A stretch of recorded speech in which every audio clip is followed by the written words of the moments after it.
and we're going to record this call, of course. And of course, there's a festival to go to this weekend as the weather changes. So we'll see what happens with the rain, which is I think it's forecast for tomorrow. So I'm off to Cumberlandia, which is a festival that I think Chris spoke about last week, just on the edge of Workington. Some lovely stuff being played there this weekend, and it's a shame that the weather is changing. But hey, that's the way it is sometimes. Right. Good morning, everybody. Nice to have you all with us. And I was just thinking what have I been up to. I went to Wayfarers Theatre, outdoor theatre, last Friday night in Cockermouth, which the lovely Imogen Barnfather, who is well connected with CACN, is in charge of. They did an outdoors production of The Merry Wives of Windsor. Anybody else been to see that? Phil? Kate was there. Derek, did you go? No, but this is really strange. We work with Richmond's Shakespeare Society, and they just did the same performance last week. Oh, very good. Well, it was as ever with the Wayfarers. It's the circumstances and the outdoor joyousness which is part of the pleasure of going to see it. And Imogen always puts little puppets into a play whenever she sees a Shakespeare play which has any reference at all to animals. She manages to make puppets. So there were puppets of all sorts of things: dogs, bears, crows, made out of black umbrellas. It was brilliant, brilliant, and there was a big crowd there as well. I think they've done really well because they caught the weather, so that was really enjoyable. Of course, it's the Commonwealth Games that just kicked off, and Iona is off to Glasgow on Sunday. Did you say, Iona, to watch some netball? And Yes. I saw some of the opening ceremony last night on Channel 5 because it's not been streamed continuously on free to air this year, but everyone's thankful to Glasgow for scooping up. Was it Melbourne who said at the last minute they weren't going to do it? And so 18 months they've had to prepare rather than sort of 6 years or whatever. And it was a really nice opening ceremony, I thought. And that'll be a great thing going on in Glasgow. And well done to all those that have managed to make all that happen as well. And this morning on the radio, there was a chap from Cockermouth talking. What's his name again? Luke Greenbank. Luke Greenbank, who was at Cockermouth School, I think. Who is what is he? He's an athlete of some sort, isn't he? Swimmer. So good to have Cumbria on the radio this morning, on national radio, talking about what's it like to take part in the big games like that, and he's taking part. Hello to people that have just joined as well. Very nice to have you with us. We've just started, and my name is Tom, and I produce and chair these calls. So this morning, we are going to hear from Joe Davies, the genius that is Joe Davies, there in sweltering London, conducting in his shorts. He is artistic director of the Cumbria Opera Group, which was set up probably about 10 years ago now, because it's the 10th anniversary production of Carmen taking place at Grange-over-Sands next month. And so we're going to hear how on earth do you put on Carmen in Cumbria in August in Grange-over-Sands. If there's anyone that can do it, it's Joe Davies, and he's going to tell us about that. We're also guest appearance from Iona and her zines. Iona is a great zine maker. And if you don't know what a zine is, you'll find out very, very soon. And she has put some of her zines into a new exhibition taking place at Rose Hill in Whitehaven, the People's Gallery. And we'll find out all about zines. We're also going to hear from Hannah Robinson, who is an illustrator of some repute. And one of her specialities is illustrating meetings as they take place. It's a very lovely creative way of actually recording a meeting that people might actually look at afterwards rather than just ignore all the minutes and the notes from. Because if you've got something nice to look at, you might be more likely to engage with it. So we've got a lovely little time-lapse film of how Hannah goes about a meeting. She does stuff for Cumbria Arts and Culture Network and is a regular participant in the Youth Advisory Panel. And so we're going to find out about that. And she also does lots of other things as well with her live illustrations. And then Kate is just going to bring us up to speed on See It to Be It, because it's been going for about a year now. This is the CACN project for young Cumbrians. And we've got some data and some stats because we've got a really good person evaluating the project. And we're just going to see a bit of data as to how far See It to Be It has got in the past year or so. So that is the plan for this morning. As ever, chuck stuff into chat. Enjoy your cups of tea. I can see lots of people enjoying cups of tea. And take part as and when you want to. So should we kick off with Joe, who's there in London? Hello, Joe. Hello. Hi, everyone. Nice to see you all. How you doing? Yes, very good. Yeah. Slightly pinching myself that, as you say, Cumbria Opera Group is 10 years old this year. Feels like yesterday when we were doing Dido and Aeneas in 2016. but I'm sure this will resonate with a lot of you, because a lot of you have started so many brilliant arts projects. You start them and you think, well, this lasts 2 weeks, let alone 10 years. But we're very, very proud of what we do, and hopefully there's lots more to come. Just remind us of the origins 10 years ago, or maybe 10 and a half years ago. What on earth were you thinking, Joe? Because you're from Cumbria originally, aren't you, yourself? Yeah, that's right. I grew up in Appleby. It was basically, growing up in Cumbria, I saw any classical music event I could, travel around all the county to see as many music things as I could, and opera was in short supply, and not for lack of trying. But when I got to university, I saw more operas in 8 weeks than I had seen in Cumbria in 18 years. So it was that realization, and also, doing my part to address the sort of misconceptions of opera, that it's always very expensive, it's always very elitist. We really work very hard to get funding in so that we can charge tickets that are affordable and make it accessible, and just help show that opera is for everyone. Okay, so the Cumbria Opera Group puts on a festival every other year, I think I'm right in saying. Yeah. So last year there was a festival, and in the sort of fallow years, if I can call it that, you still very much try and keep opera on the radar. And I know you've done stuff with schools and lots of education institutions over the last few months or so. So tell us a bit about what you've been doing this year, Joe. Yes. So as you say, lots of education work. We go to schools and do workshops that are free for them to access. I was just up in Cumbria in early July. I did a whole week of workshops, visited about 5 or 6 schools, and it was great fun. What sort of reception do you get? Oh, I mean, it's great. I mean, we mainly do primary schools. We mainly do singing workshops, but we use music as a tool to teach languages. We do songs about English and history. We even have a song about the water cycle that we do. So it's meant to be a kind of really holistic experience. But we're seeing really great trends in a lot of the schools we visit. So Leven School, just outside Kendal, we first visited in 2023. And as a result of our visit then, they founded their own school choir, which has really gone from strength to strength. They've gone and participated in really exciting national projects like Sing Up, and are doing really well. So that's been really encouraging to see, because, we go on in for these one-off days and we want there to be a long-term impact. And it's really encouraging to see that happening, and just going to schools every year and just keeping improving it. And also talking to the staff a lot about what they can do in their music lessons, and how they can make sure that the schools are really musical and have really good states of music and really good infrastructures there. So that's been really, really rewarding. But yeah, as you say, it's a festival every other year.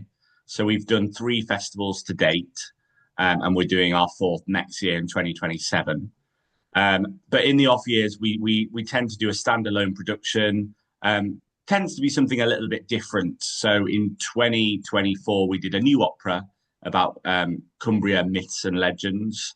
And then this year it's Carmen, which is an all Cumbrian cast, led by, and this is really exciting because this has been an absolute wish list for us, led by Jess Dandy, he's genuinely one of the best singers of her generation. She's sung at Glyndebourne, Covent Garden, Garsington, even Bayreuth.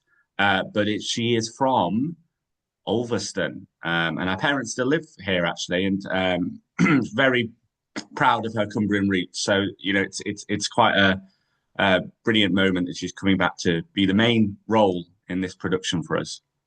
And it's taking place at Grange Over Sands. Is it the Victoria Hall at Grange Over Sands? Yes. Is that what it's called? Yeah, which is a beautiful building in itself. There's the slide for it. And Joe, it sort of says Joe Davies, conductor.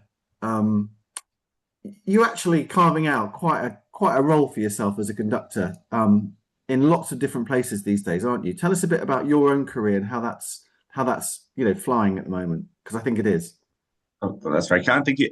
So I'm a freelance conductor, and I'm based in London.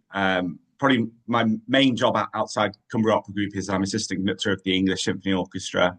But I go around and conduct 6 regular weekly orchestras, sort of vaguely around London, and also guest around with various outfits up and down the country. So yes, I've just seen a message. Yeah, you're right. Ulverston, Jess Gillam as well, and Jess Dandy. It's a hotbed, isn't it? Yeah.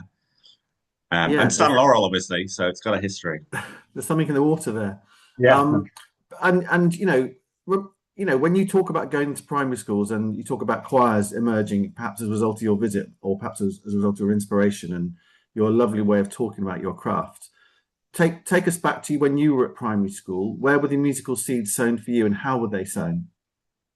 Yeah, I mean, I think a lot of us can resonate with the idea of that one inspiring teacher when we were young who inspired us to do art. And for me, it was a brilliant woman called Jan Dunn at Appleby Primary School who ran a choir at the school. And I remember going down to the local church, St. Lawrence's in Appleby, and doing an album, literally recording an album. And that was genuinely such an inspirational experience for us kids. And, those experiences really stay with you. And it was, she still comes to a lot of Cumbria Opera stuff now, which is always quite moving for me when I see her there, because she was the first big inspiration. So it's things like that, and doing as much as I could in Cumbria as a kid, being in Westmorland Youth Orchestra and Cumbria Youth Orchestra, and filling my boots with all that was going on musically in Cumbria. Lots of inspiring teachers live in Cumbria and were there when I was growing up. So hugely grateful to the role they played. Yeah, and do you feel there's a little bit of a sort of payback time as far as you're concerned? Is that part of why you do it all? Yeah, I think so. Yeah, I mean, I love Cumbria. I live in London, but go back very, very frequently, and it sort of feels a bit like a bungee cord whenever I leave Cumbria. It's just pulling me back in a way. But no, I'm very passionate about doing opera here. I said before about the misconception of opera that it's seen as elitist. I think audiences who've come to our productions have been so open-minded and so sort of adventurous to it. And, we've gone to these remote towns and villages over the years, and people have really, braced us with open arms and been really encouraging and been great. So it's been a real place where we've been able to take risks. And I think a lot of Cumbrians have appreciated how hard we work and rescinded that with really kind of popular, enthusiastic feedback and big audiences. So no, we're very grateful to lots and lots of people throughout this brilliant county. We were seeing some of the bits of film there on your website from productions over the years while you were talking. And I mean, I've been to see 2 or 3 of your shows, and I'm always astonished by their brilliance, frankly. By there's so much that goes into an opera, from the music to the singing to the choreography to the acting to the staging to the costumes. It's theatre plus plus plus. To actually pull that together and to lead it from the front, because when you're conducting the musicians, but you're also conducting the performers, and you're holding the whole thing together, aren't you? It's quite a responsibility. Yes, definitely. And you're right to note the kind of 4-dimensional nature of opera. In fact, this year, those of you who know Carmen will know there's 3 really beautiful interludes in the opera, and we're going to have 2 dancers dancing to those. Ryan and Rachel, who are incredible. Ryan has just choreographed a show on the West End, so they're 2 brilliant trained ballet dancers. And it's just going into what you said about there's so many elements to opera. It's a really kind of holistic, varied art form, and that's just another angle of what it can do. I'm just reading what Sue's put there in chat. I'm going to read that in a second. And also, good to see it's a try booking link for the opera tickets. Yes. Who, of course, we have a very close relationship with. So the link is in there twice, I think, if you wanted to get tickets for. Is it the end of August, Joe? Yeah, so it's 7:00 on Saturday the 29th, and then it's 3:00 on Sunday the 30th. Okay. I'm just looking at. Tell us about your grandson, Sue. Rather than me trying to go through that message, tell us about your grandson. Well, he's a good singer, and he was in this Dido and Aeneas chorus. They worked out that the primary schools did folk songs associated with the themes of the opera, while the main chorus did the choruses in the opera. And it was Gabriele Consort, soloists and period instrument band. And fortunately, younger brother of George, who's a guitarist, we sat really near where the theorbos were. So he loved it too, because he wouldn't normally have loved it. But guitar-like instruments, sorted him. And George must have been doing it well, because he was knackered at the end of the day. It had been all day, then this big public performance, and he was going, "Oh God, my diaphragm hurts." And I thought, yes, good lad. That's a good sign. That's a good sign. Joe, what's next for you then after your foray back into Cumbria? What's next for you until perhaps the end of the year professionally? And you've got your six orchestras you said you're looking after in London. Any highlights? Yes. Yeah, just going through them. Looking forward to doing a few concerts with English Symphony soon. We're doing Algar 3 soon, which I'm conducting, and we're doing Vivaldi Gloria. So I'm really excited to conduct those two concerts with them. They're a brilliant orchestra that go throughout the UK. Just doing lots with orchestra. We've got Mahler 9 in Oxford, which is a bit of a bucket list piece. So looking forward to that. And then with Cog. Did you say Mahler 9? Yeah, Mahler's Night Symphony. Yeah, thank you. Yeah. And yeah, as you say, with Cog, we got our 4th festival, so we're all working really hard. We've got a brilliant board of trustees. Kate Parry is as one of our trustees, I should say. I don't know if anyone knows her. Is she any good? Does she offer some good thoughts? She is very good, to be fair. Oh. Kate has been one of our supporters since the very early days, so we're very grateful to Kate's knowledge and expertise. But yeah, 2027.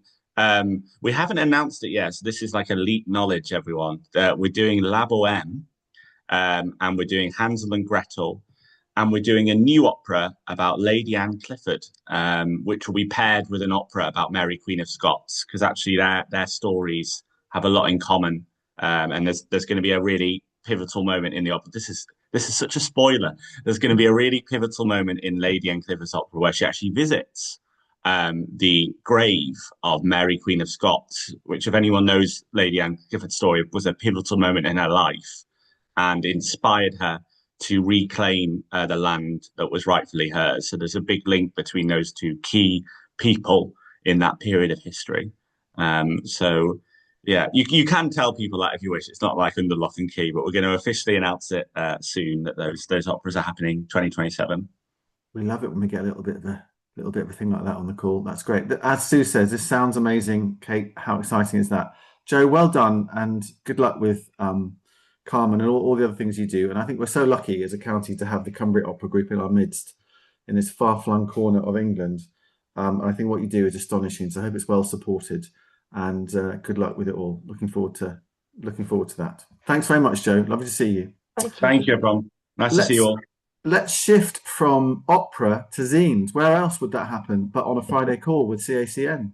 We're going to hear from Iona, who's just going to show us and hold up to the camera one or two of the beautiful things that she's been making recently, which have found their way, copies of them have found their way to the People's Gallery in Rosehill at Whitehaven, which has an opening this evening for their new exhibition. Iona, what is a zine? Why do you do it? And show us what you do. Hello, everyone. Me again. I feel like I'm always yapping away.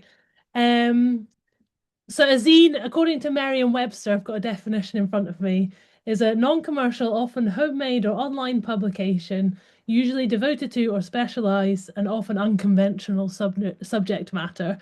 So originally, I think they kind of were quite popular in for example, with like punk music and stuff. So kind of anywhere where people were either enjoying things or finding out about things, but didn't see those things kind of represented in like regular media, and a lot of kind of like underground topics and, basically kind of made for any sort of niche interests. So yeah, I feel like this is a slight cultural U-turn from opera, but I make zines because historically they're kind of just pretty rough around the edges. So I struggle a lot of the time with perfectionism, and what I love about zines is actually they can kind of just be a bit janky, a bit rubbish, and that's part of their charm. So yeah, for context, Rose Hill have launched the People's Gallery. So I think actually the exhibition is open now, and the launch event is this evening, and it's running until the 22nd of August. And basically they put out a call out for kind of just artists, people to submit work, people from across Cumbria. So I just got in touch with them and said I make these zines. I've never really submitted anything to anywhere before, slash I wouldn't call myself an artist, but anyway. So yeah, you can see and buy my zines there. So I've got 4 of them in the exhibition. This is where the cultural U-turn comes about. So I've got 2 issues of a zine called Street Food, which you can see here, which is about food that I find on the street. Just hold them up again, Iona, and just flick through a couple of pages if you would. So they're quite small, aren't they? Yeah, so they're A6, these ones. So okay. This is issue 1 with the potatoes, issue 2 with the strawberries, because strawberries are the things I find the most. And for context, I read a book about noticing things, about kind of noticing your surroundings. So basically, I started to notice just food that had been dropped on the street. Some really good stuff. For example, here I've got a wedge of Parmesan cheese that I saw when I was in Brussels, and this is a full smashed jar of jam that I found in Kendal. And I just find it quite entertaining. When I was in Glasgow last week, I saw just a baguette on the floor. So I just like to kind of imagine what people might have been doing for their jam to have ended up on the street. So yeah, there's that. And then I made a couple. This is kind of more of a fanzine type thing. So I'm a huge Spice Girls fan. So this is my little 8-page zine that I made about Spice World the movie, because I think Victoria has a sort of image of being the most boring Spice Girl, but actually she has the best lines in the film. So this is just an 8-page folded zine that I kind of made at home. And then this one kind of links to the Commonwealth Games I'm going to on Sunday, going to see the netball. So I'm a big netball fan, slash I don't think people know enough about professional netball. So this is my zine I made about netball's best defensive mid-quarters, which is the position I also play in netball. So it just shouts out some of the best professional netballers out there. So I kind of made that one so other people can learn about netball and maybe, a little vehicle into a sport they might not know about. So yeah, I'll stick the link for Rose Hill in the chat. Thanks for listening to me yap on once again about something. I love the eclectic range of your interests, Iona, always. Thanks. And your zines reflect that, I think, in many ways. And who doesn't like a cultural handbrake turn on a call like this? Yeah. Just a small tangent. So the village in which I used to live, Castle Carrick, near Brampton, had a Spice Girl or 2 or 3 or 4 in it just this last weekend. Did you know that? Yes, I did know that, because I was furious that Mel C got married in the Lakes, and I couldn't work out where it was. So that's good Castle insider Carrick. Knowledge. Yeah.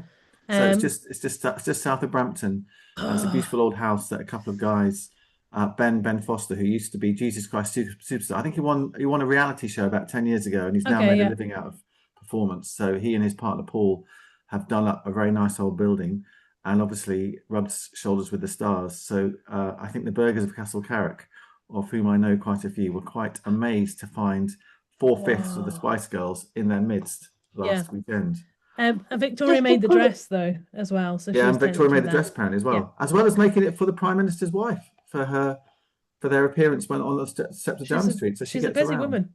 Yeah. Did someone just say pull something? It back to the People's Gallery launch at Rose Hill, if I may. Anne has a painting in the show, which is also great. If anybody's going, look out for that. Which Anne? Anne with an E? Anne with an E. Has a painting in the show. Because of course Anne with an E had a lovely exhibition at Rose Hill not so long ago. That's right. Which I witnessed as well. And is it a painting from that, or is it another painting, Anne? It's a different painting, yeah. Is it of the Spice Girls? No, this is of tubes of paint. Yeah, from the Spice Girls, tubes of paint. Yeah, they don't sing or dance. Those tubes of paint, they just hang them. So quite a range of stuff at the People's Gallery at Whitehaven from this evening, and zines. Hey, who'd have thought? Zines. They used to be called. So there used to be a thing called fanzines, didn't there? Do fanzines still exist? Yeah, so fanzines are just a kind of type of zine. So like you might make a fanzine about the Spice Girls or Great British Bake Off or something. So it's kind of just just a type of zine. Okay, all right. Well, good luck with that, and congratulations on getting your stuff there. That's fantastic. Thank you. And Anne as well. All right. Well, let's go from the Spice Girls and zines to beautiful, clever illustrations, and that's where Hannah Robinson comes in. Hannah's sitting there quietly. Remind us where you are again, Hannah. Yes, I'm technically not in Cumbria. I live in That's right. Carmen, so it's like just south of the border. But we've made a deal and we've let her in, and it's very nice to have you with us. And Hannah has had a relationship with CACN for a while now, because when we set up See It to Be It, which Kate's going to tell us a bit more about in due course, as a project, we wanted to make sure the voice of younger people were very, very much at the heart of what it was about, as it was designed, as it was recorded, as it was developed, as it evolved. And the advisory group that we recruited to about a year ago now, we devised a system whereby they would meet about every month or so and talk about aspects of the project. And we thought, what could we do to make sure that those meetings were recorded really well? And that's where Hannah came in as an illustrator. So we've got an example of what Hannah does. In fact, the most recent advisory group meeting, we've got about a 45-second time-lapse video of Hannah at work, which we're just going to watch, and then we've got some slides to see, and Hannah's going to talk us through what she does, how she does it, and how it all works. So when we play this little film, Hannah, do you want to talk over it while it's playing? Does that make sense? All right, so if Iona just lines that up, and then we'll find out a bit more about you. So watch this little time-lapse, and Hannah, talk us through what's going on. Okay, so basically live illustration, I'll get into it a bit more in a bit, but it's essentially just visual note taking. And I always start off with a nice colourful background and like a big title to kind of just show what it's all about. And it's basically using images to break down meeting notes so it can be a bit more accessible, a bit more easier to look at, and also it's more likely to be shared and looked at after the meeting. So it will live on beyond the people who are in the room, because I think the advisory group is about 15 people, 10 to 15 people, is that right? So it is still like a very small group. So through creating the live illustrations, it can actually, be shared quite easily and reach a wider audience. Yes, I think that message about it's more accessible and it's a different way, and obviously a visual way of working out what a meeting was about is a really important aspect of why live illustrations of meetings can be a really interesting way of interpreting what a meeting is about and how it can be noted for the future. All right, lovely. That's a lovely little time lapse as well that you've done there, Hannah. Iona, if you'd like to pull up Hannah's slides, and then we'll walk through, or Hannah will walk through some of the things that she's been doing. And then any questions at the end, feel free to pop them in the chat or just to stick your hand up. So off we go then. Over to you, Hannah. So yeah, basically, as you already know, what is live illustration? So as I said before, it is visual note taking. And I do spend a lot of my job explaining to people what my job is. And like when I go to conferences, they see me drawing away in the corner, and often they're like, "What are you doing?" And yeah, so these are just a few examples because I think it's better to show what I do rather than just talk you through it, because it is such a visual thing. So the most relevant project is the See It to Be It project. And this was the time lapse that you just watched. And this is every month I go on, and I don't actually do the illustrations live for this one. I kind of just go on so I can actually take part a bit more as well for the discussion, because I'm within the same age group as the advisory group, and I feel quite passionate about getting other young creatives into creative careers, because I feel like it's definitely not like young people aren't really encouraged to go into creative careers at school. So it's definitely like very important. Yeah, this project's been quite good because I've been able to develop a portfolio of work it's going to be over 12 months eventually, and I'd say we're just over halfway through. And I've been using the See It to Be It colour palette, and I'd say a highlight of this job is getting to connect with other young creatives across Cumbria, because I do know quite a lot of visual people because I'm an illustrator, but it's been great to connect with other creatives across different like fields, so like poetry and musicians. So it has been good. But we can move on to the next slide. This is a bit of background just to kind of say where it all started. I got into live illustration accidentally, because I applied to an open call back in 2024, and this was for Helping Hands Cumbria, which I'm sure Kate can tell you a lot about. And it was the end of the project, and it was my job to come and illustrate the day. And I'd never done anything like this before, but I just applied anyway because my attitude is always like, give it a go and see what happens. And I ended up really enjoying it. And I created this big canvas, and I got out the Cumbria Hills, and I just really focused on all the aspects that related to volunteering. And yeah. And then if we move on to the next slide, this is some of the work that I've been doing like after that. And so my next project that I got, so this is outside of Cumbria because a lot of live illustration is quite popular with like industries that aren't very creative because they want to try bring something a bit different to their event. So often when I go to these things, I am the only creative person in the room, which is quite exciting to bring a bit of a different energy to something that's quite corporate. But this one isn't. This one is for the Lowry Theatre in Salford. So that's very creative. And this was for the launch event for their 25-year anniversary special. So I used like the shape of the building. And then this one was quite nice because, sorry, we had like, sorry, 1 second. I'm just recovering from being ill, so it's not the best time. We had like everyone contributing their ideas and their thoughts with like the little shapes around the building. So I really got to create the piece with everybody, which was quite nice. We go on to the next one. And then this one was for a finance company capturing the autumn budget. So that was very different to my usual comfort zone of creativity. And that is what I like about live illustration, is that it gets me into different rooms that I'd never normally be in otherwise. Like I get to learn so much about random things which I'd never come across otherwise. If we go on to the next one. We have one which was working with a charity organisation, which was all about like improving police custody for children.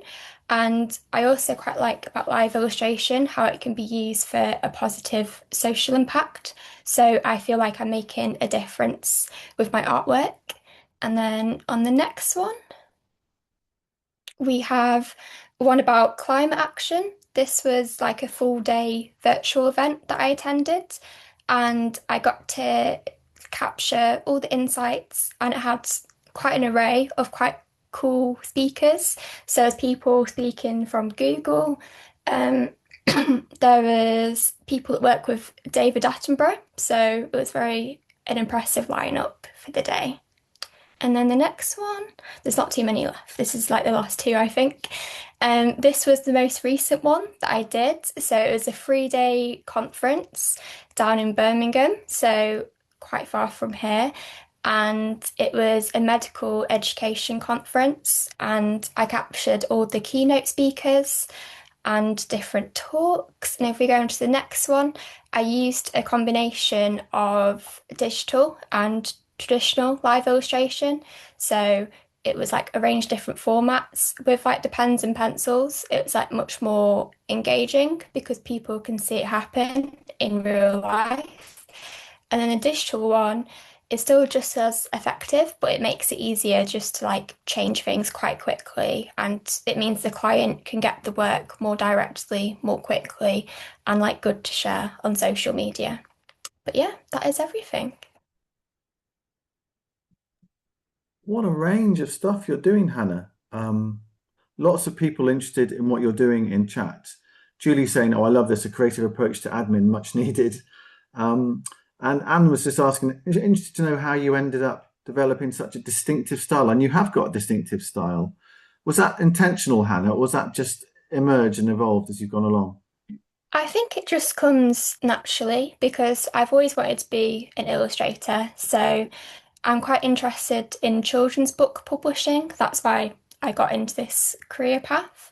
And for now, I'm just going down the path of live illustration. But I guess like all your interests all feed into your style. And I think it does evolve naturally over time as well. Okay. Monique's got a hand up.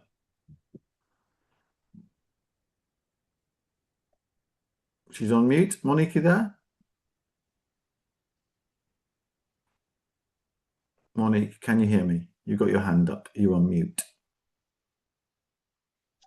Sorry, I'm on my phone. Okay, off you go. I couldn't get the button right. Sorry.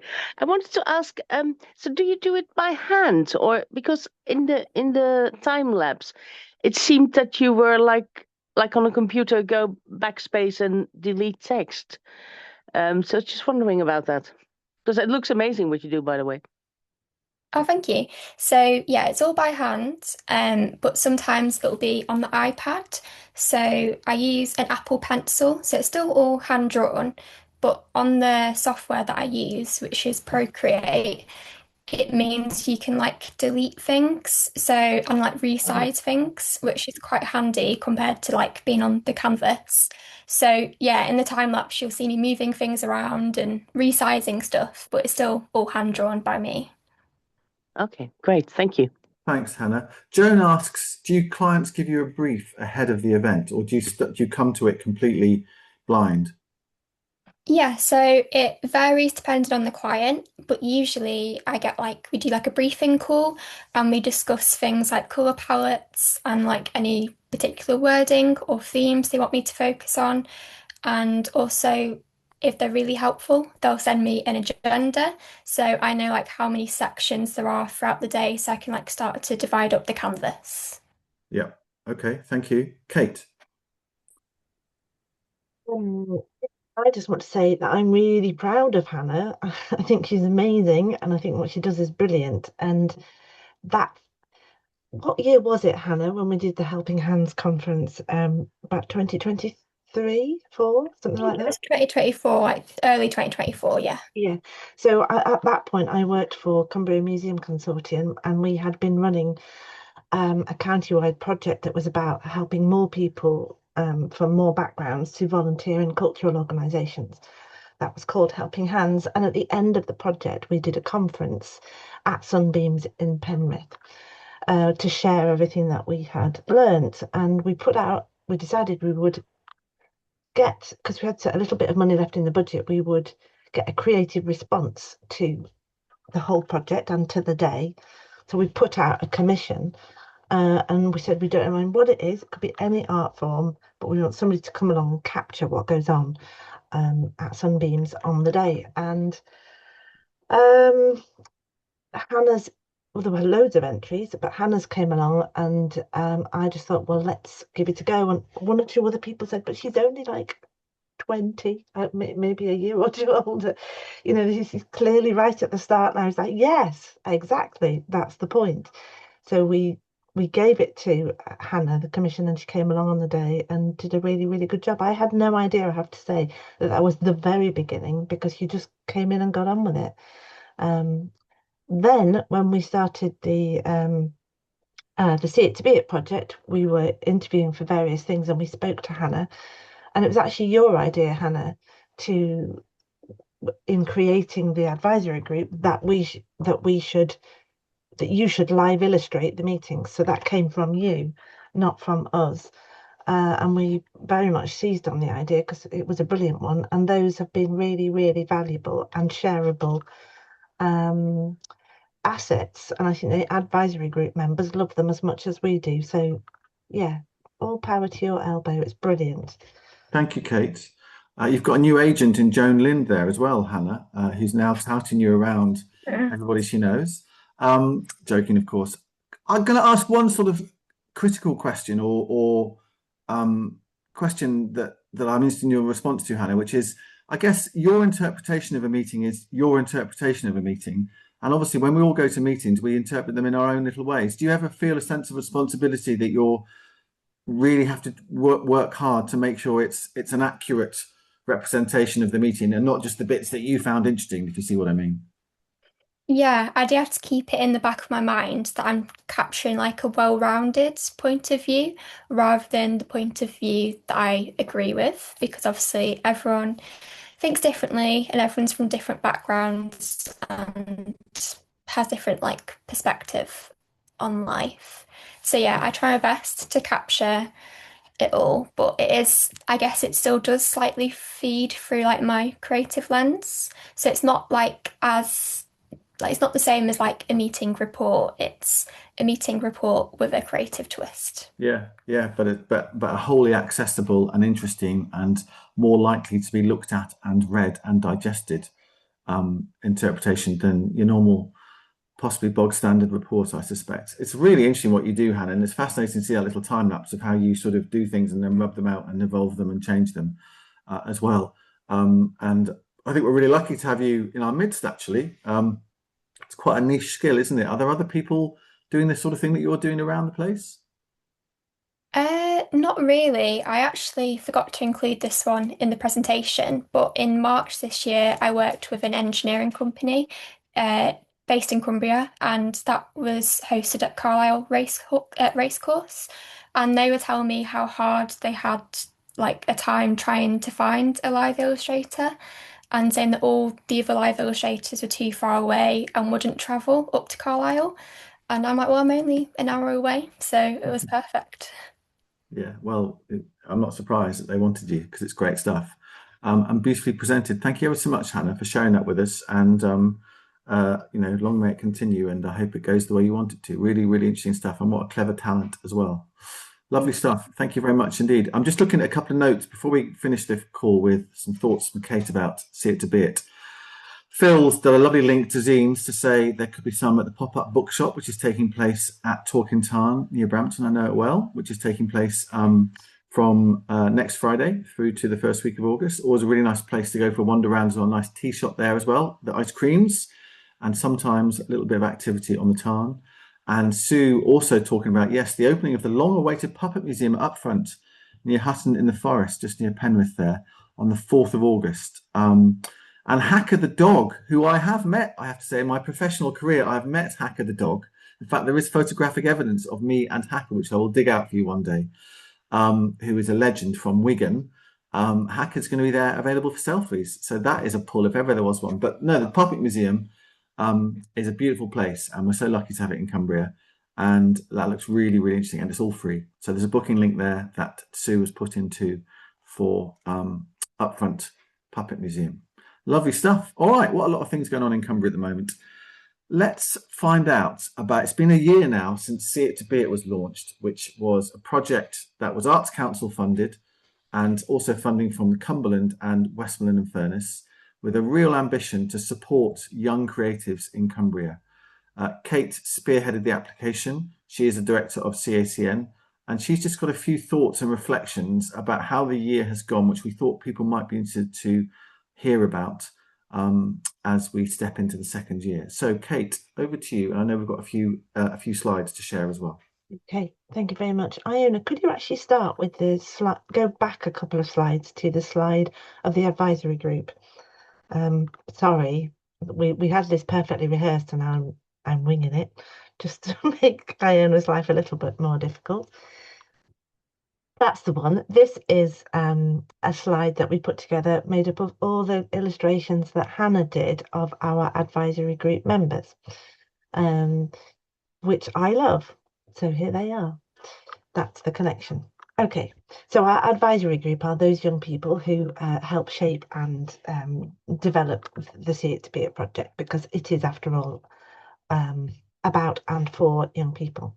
So next slide. This is the work that we have done so far. It is a year since we got the funding, and very happy we were too, to be awarded 175,000 by Arts Council England, which was then matched by Westmoreland Fairness Council and Cumberland Council over 2.5 years. That sounds like a lot of money, but actually when you stretch it right across Cumbria and over 2.5 years, it's not that much money. But still, we are managing to do good stuff. So far, that's a little summary of what we've been up to. And I can add a little bit more detail to that in a moment. But let's just crack on. I want to explain a bit more. Next. So there are 3 aims of See It to Be It. The first one is about connecting up all the good work that cultural organisations do across Cumbria already to support young creatives, because we don't start from the point that there is no help, nothing happening for young creatives. There is, but it's scattered right across our enormous county. So one of the jobs that we're trying to do is to join that up and join people up, join dots, and make sure that the opportunities are promoted in a coordinated way and ensure that young people know where to find them. So far, and just these are very much headline stats, and I could talk for the rest of the afternoon about the detail, but I won't. We've had 46 different networking events with 1,135 people. That includes our Friday calls and big meets and online meetups and in-person meetups. 117 young attendees, which might not seem like an enormous percentage, but actually it's progress for us, because one of the reasons we conceived this project was that we were very conscious that Cumbria Arts and Culture Network was catering largely for an audience of slightly older people, and we recognised that younger people needed more help. So it's progress. We've seen some massive increases of our followers on social media. Most recently, because of the great work that Stuart Armstrong, one of our first trainee, has done to, for example, snip up these Friday call recordings and put them out, the headlines, on Instagram, and that's gone down really, really well and been seen typically by 1,000 people a week. So that's an example of some progress too. We have launched a new website, the seeit.cacn.co.uk website. Iona, maybe you could put that in chat, which is specifically for young creatives, bringing together all the current opportunities as well as information about courses, different organisations. There's a directory of all the organisations across the county. And there's also a glossary of terms, so we're just explaining some of the lingo that perhaps some of us take for granted and shouldn't. We've also been in touch with all of the cultural organisations around the county to understand where their recruitment challenges are, because we know they exist. We know that some organisations struggle to recruit certain roles, for example, technical roles. So we're trying to see what can we do to make sure that those roles are accessible to young people, and what skills do those young people need to have in order to access those jobs. So that is the first aim. Let's have the second one. Raising awareness of creative careers is the second aim. So that is all about getting into education settings from primary schools to FE colleges and the university to help young people understand what we actually mean by a creative career, because there is not enough focus on that in schools, not enough help for those young people, children and young people who do have creative interests and talents. Not enough information to help them take their next steps. So we have been into all kinds of schools and all kinds of events, from World of Work days to mock interviews to assemblies and so on. We've also enabled 33 freelance Cumbrian creatives, with the support of the Centre for Leadership Performance, to take part in the Primary Business Partnership, which sees people from all sorts of different careers going into primary schools and talking about their career journey and their working life. But we spotted some time ago that there was a big gap and hardly any creatives going into schools. So children just weren't seeing that it is possible to have a creative career. So we have worked with the Primary Business Partnership, and now we have a group of freelance creatives from museum curators to musicians actively in West Cumbrian primary schools talking about what they do. A whole load of other careers events. We're, for example, at the Festival of Work at Lakes College, West Cumbria, a couple of weeks ago. We've spoken to 1,200 people, at least that's who's attended. We have supported 3 dream placements at Art Gene, but also indirectly at Florence Arts Centre so Art Gene is in Barrow, Florence Arts Centre is in Egremont, and Soundwave in Whitehaven. So those are extended kind of placement work experience opportunities for young people across a 6-month programme. And we undertook a week-long projects, which is, again, with the Centre for Leadership Performance. We worked with 12 students from Kendal College at the Cumbria Arts Centre in Kendal, and we gave them a challenge that they had to address in the course of the week, which was to plan a creative event for young creatives. And we brought in lots of people from across the CACN partnership to talk to them. So work experience, we know, is an issue in the culture sector. We can't create the opportunities fast enough because we don't have the capacity. So that was a way of getting more young people all together to have a week-long work experience programme. Next, and there we are. So the final and arguably most important aim of See It to Be It is to create more opportunities, because it's all very well signposting and building expectations, but if the opportunities are not there for young people to actually take up, they're not going to be able to build a career. So far we've created 17 new paid opportunities for young people, whether that's placements, traineeships, commissions and that kind of thing.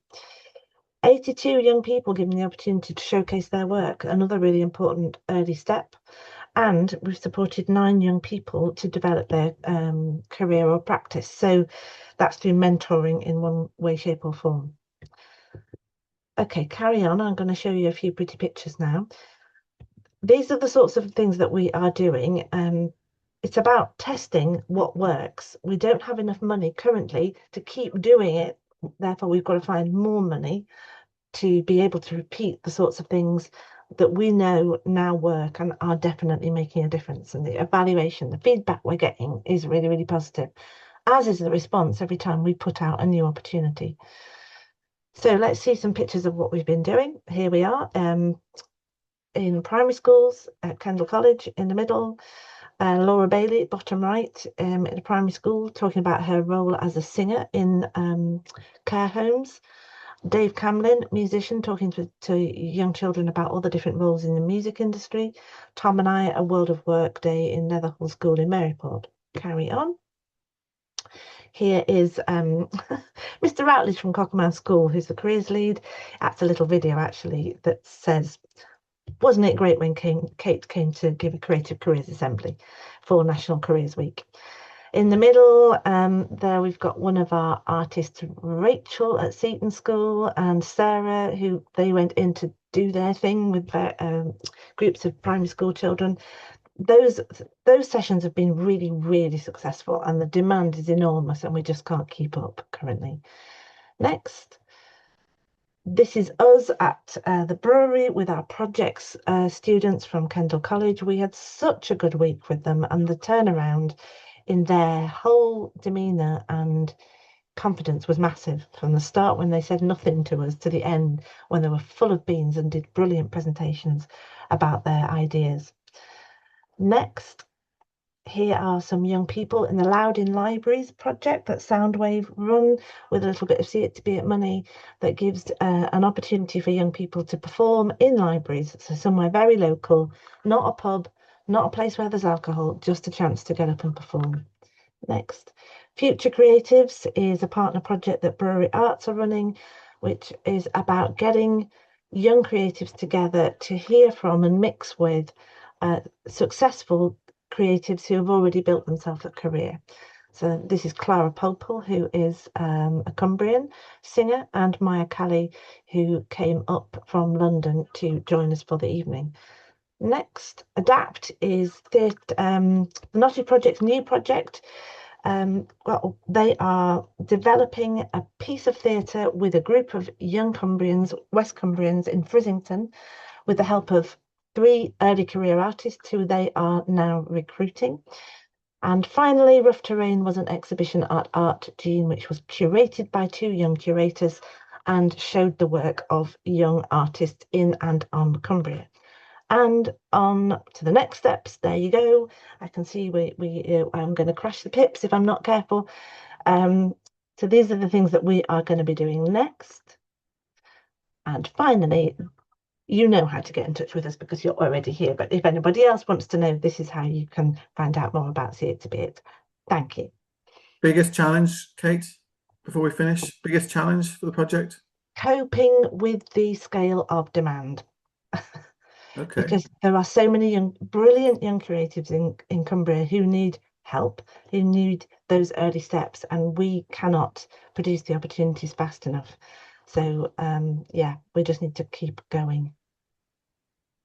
Right. Okay. Well, I'm just going to finish off with a picture of me and Hacker as we say thank you very much to everybody for the call this morning. We had lovely Jo Davies on talking about opera, Hannah talking about her illustrations, Iona talking about her zines, and Kate talking about her SITB experiences. And this is me and Hacker. And Hacker is a great, great, great person. And I recommend that you meet Hacker at all times in life, whenever possible. Thank you, everybody. It's been nice to see you all. Enjoy the day. Enjoy the weekend. I hope it stays warm where you are. Maybe a bit wet. And we've got one more Friday call before we take a break for August. And next week, we're going to hear from Michael Barry, who is from Cumberland Council. He is the Assistant Director of Inclusive Growth and Placemaking, it says here. And in essence, we're going to talk to him about the Sands Centre reopening. We're going to talk to him about the Tour de France, which is coming to Cumbria next year, as we know, and how Cumberland's getting all over that because it's coming to Carlisle and to Keswick. And we're also going to hear about the Whitehaven Weekender, which is taking place in August. And I think someone from Rosehill is going to join us to talk about that as well. So that is the plan for next week. But in the meantime, have a great week.